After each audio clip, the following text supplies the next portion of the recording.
Welcome back. Welcome back. Y'all, man, we got a great one. Man, this is actually a really sad story, to be perfectly honest with you. It speaks about what's been going on in Fiji and really the development. Now, if you guys don't know, obviously, Fiji Rugby is probably one of the most well-known rugbies amongst the greats of the New Zealands, Australias, uh, um, you know, South Africa's traditional powerhouses that more so because of how good they play. Definitely in sevens, we've seen how dominant the Fijians have been, and to the extent what they've been able to do as of recently, as they've received a lot of investments from World Rugby. They were able to create the their Super League professional team so that Fijian players could continue to play from home with the Fijian Drua. You've seen the development in how that impacted their national team from the 15 side. Obviously, what we've seen from sevens, which just naturally, they coming in silver in the Olympics after double back-to-back golds in the Olympics. The four medals that Fiji has ever had from the Olympics all are straight rugby.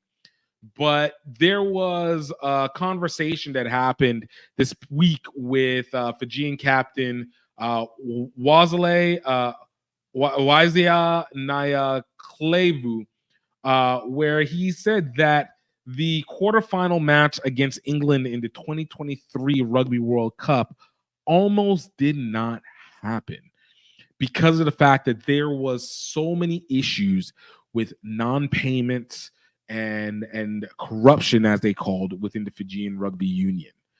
Now, that one hits hard because not necessarily because I have a personal interest in it, but because of the fact that when you put Fiji and rugby, they almost feel innocuous. They almost feel like one and the same. Like Fijians are rugby. And even though it's a small island, and obviously the population isn't exactly the richest population in the world, you would have thought that the sport that probably brings them the most notoriety, maybe secondly to tourism in and of itself, would be something that was protected a lot. And also, if you've met a lot of Fijians, they are like amongst the kindest people in the world. Absolute beasts on the field, don't get me wrong, but amongst the kindest people in the world. So whenever you're sitting here and you're reading that, man, Fijians were about to boycott continuing on the Rugby World Cup in the quarterfinals, which was, for whatever it's worth, one of the biggest games that they could have played, especially considering that they beat England in that quarterfinal. Like that was something that I believe is truly game changing, and it's for the fact that they are not getting taken care of. And to be honest with you, again, this isn't the most surprising thing that there's been financial issues with Fiji. I mean, again, we talk about the fact that they have been invested in by World Rugby and partners to be able to help develop that union, because so much talent has been basically pillaged from that island. And around the world, Fijians are basically leading the charge in the development and the physical talent that goes with rugby. And to be able to do it at home is important for them. Like Fijians should be able to represent their own countries at home if they choose to. But we've seen it with issues that we talked about in the past, where the women's team didn't have lodging once they came off from tournament play for the HSBC. I think this was in Singapore, and they had to sleep outside the airport for some time being. And we've talked about it with non-payment as well. And for it to come to this head also speaks a lot of volumes. This article that I picked up from Planet Rugby also speaks to the fact that uh, that the corruption that the captain Wises talks about would be able to do this. So his claim is that essentially he writes out here, and I'll put it up because I always like to at least give credit where credit is due.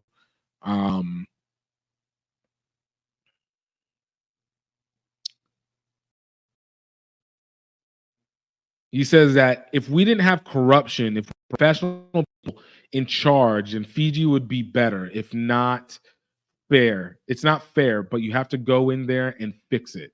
Naya Klavu, why is said that where is it that they put it?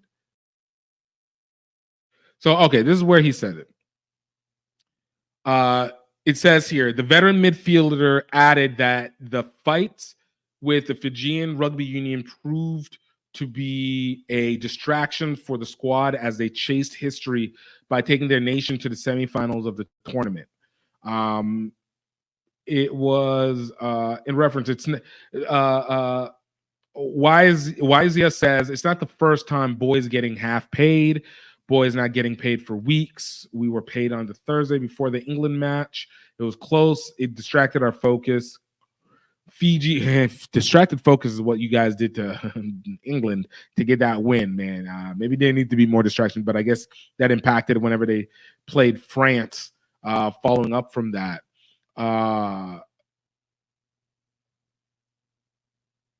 basically, just getting payments out, but man, it's tough. Again, we speak on this. Rugby is going through one of the worst transitions I think it has, and it's probably 150 years where it has not been run in good business format. It has been run so poorly in business format that it is embarrassing how much they've been dropping the ball. And to even now see this with Fiji again, not as surprising because Fiji has an issue with being revenue generating. Again, a financially strapped population with low population numbers and not having access to a major revenue source. Obviously, Fiji Airway is the primary sponsor for the Fijian Rugby Union, the Fijian rugby teams, but that's one airline, and that can't hold. Like, if you've seen how airlines are now, like even that is barely holding on thin profit margins, let alone to be able to take care of the guys. And then obviously trying to utilize the New Zealand and the Australian market where there's actually some population, but even those guys are going through their own issues.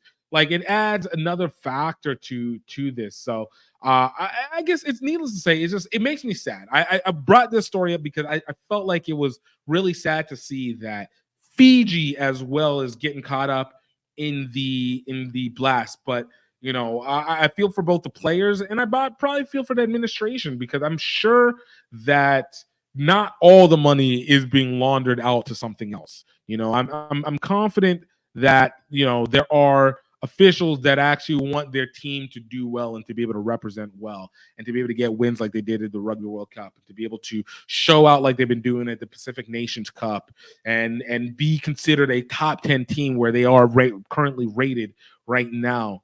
But they need to be able to financially maintain themselves, and it's difficult when you have a horrendous business model. And this isn't going to be the first time this is going to be happening. And our next story is going to be talking about this. Ladies and gentlemen, welcome. Buckwheat is changing lives. My name is GiftTime. I'm here with Health Enhanced Foods, and I want to tell you about one of my favorite products on our shelves, buckwheat baking mix.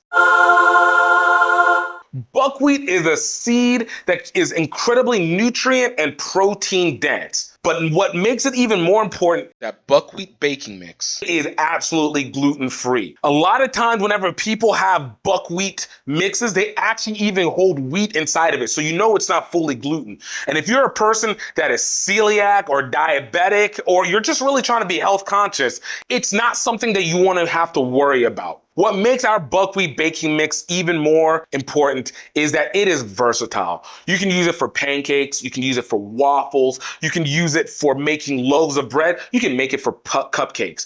But what helps even more is that it is allergen free, it is nut free, it is dairy free, that there is no additional additives in it. There's no leavening there, so that if you want to be able to raise your bread, you can put in the baking powder yourself and get it fluffy. If you don't, you absolutely do not have to. You get the bread that you love without the cost to your health. You can absolutely find buckwheat baking mix at healthenhancedfoods.com. Absolutely check it out. Get your nostalgia back. Get back to eating and loving the way that you are, and absolutely get back to the energy that you know that you can get without having to destroy yourself. I'm looking forward to seeing you get it. Let's go.